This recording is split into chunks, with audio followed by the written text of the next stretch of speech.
क्या सच में नालंदा विश्वविद्यालय 3 महीने तक जलता रहा?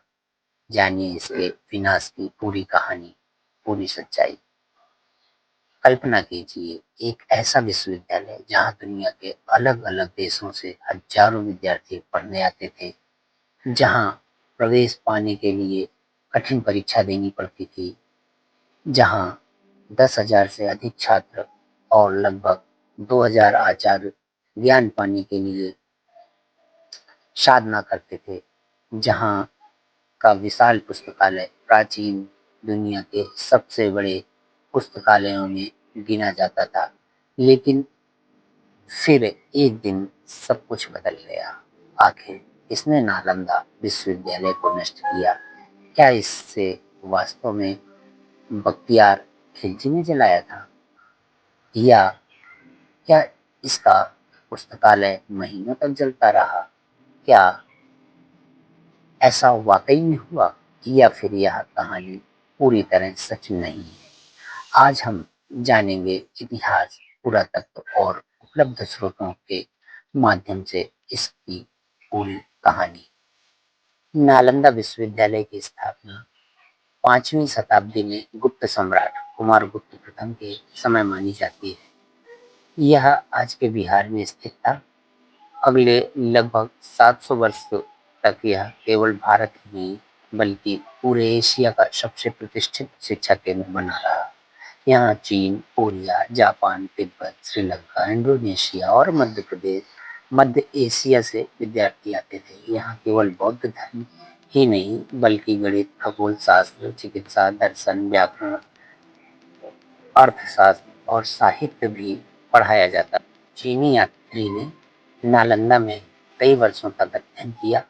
उन्होंने लिखा कि यहाँ हजारों विद्यार्थी रहते थे और प्रवेश परीक्षा इतनी कठिन थी कि बहुत कम लोग सफल हो पाते थे। विश्वविद्यालय में विशाल पुस्तकालय था, जिसे परंपरागत रूप से 3 भागों रत्न सागर, जी हाँ, रत्न सागर, रत्नोदधि, रत्नोदधि और रत्नरंजक के नाम से जाना जाता था। उस समय यह ज्ञान का एक अंतरराष्ट्रीय केंद्र माना जाता था। फिर पतन कैसे शुरू हुआ? इतिहासकारों के अनुसार नालंदा का पतन अचानक नहीं हुआ। सबसे पहले राजनीतिक परिस्थितियां बदली, पाल शासकों का संरक्षण समाप्त होने लगा, राज्य की सहायता कम हुई, बौद्ध मठों की आर्थिक स्थिति कमजोर पड़ने लगी। इसके साथ ही राजनीतिक संघर्ष बढ़े, यानी नालंदा पहले से ही कठिन दौर से गुजर रहा था। क्या बख्तियार खिलजी ने नालंदा को नष्ट किया? लगभग 1200 ईस्वी में तुर्क सेनापति ने बिहार पर आक्रमण किया। फ्रांसीसी इतिहासकार ने अपने ग्रंथ तबकात-ए-नासिरी, जी हाँ, तबकात-ए-नासिरी में बिहार के एक बड़े बौद्ध शिक्षा केंद्र पर हुए आक्रमण का उल्लेख किया है। अधिकांश इतिहासकार इसे नालंदा या उसके आसपास के प्रमुख महाविहारों से जोड़ते हैं। पुरातात्विक खुदाइयों में भी आग से क्षति के संकेत मिलते हैं। इसी आधार पर अधिकांश इतिहासकार मानते हैं कि बख्तियार खिलजी के अभियान ने नालंदा को भारी नुकसान पहुंचाया और इसके बाद विश्वविद्यालय दोबारा अपने स्वरूप में नहीं लौट सका।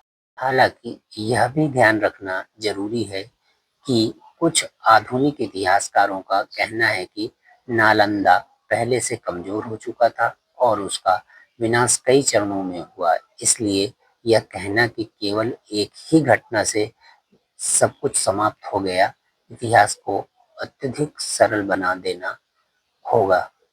सोशल मीडिया और कई लोकप्रिय कथाओं में कहा जाता है कि नालंदा का पुस्तकालय 3 महीने तक जलता रहा, लेकिन इस दावे का प्रत्यक्ष समकालीन ऐतिहासिक प्रमाण उपलब्ध नहीं है।